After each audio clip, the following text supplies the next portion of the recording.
I say when you typically retire, you're typically the youngest and healthiest you're going to be, right? Because every day we're going to be a day older.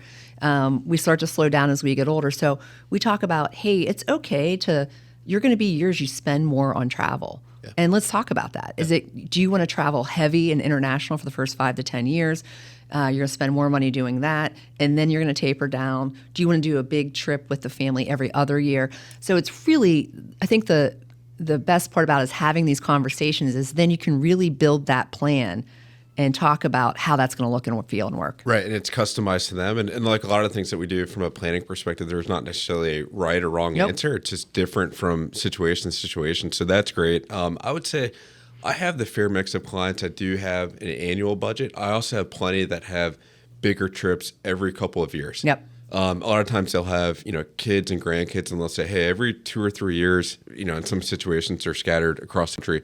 I want to have everybody get together in one location. I know it's a heavy lift to ask for that annually, but every couple of years I want to pay for that. That's something that's important to them. So just an example of how that actually looks on a day-to-day basis.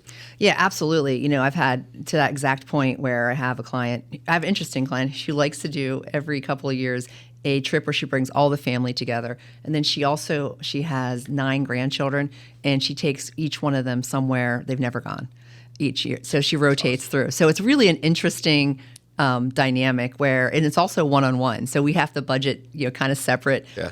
On top of that, she has her own travel she likes to do. So, and in that case, we break those goals out. So we have the family travel budget where that's something that she earmarks. She wants to see that number and know that's what I think that's my budget. That's what I'm going to spend.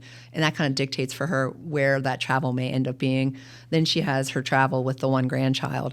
And then again, there's, varying things.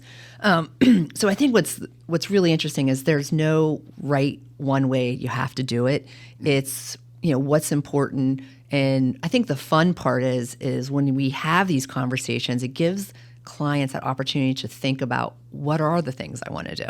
What would that look like? And the fun, the interesting thing from our planning software and our perspective is we can run those scenarios side by side. What if you do it this way? What if you have it that way? I think that's pretty key. But again, to kind of to the point, it's fun to kind of see those scenarios play out.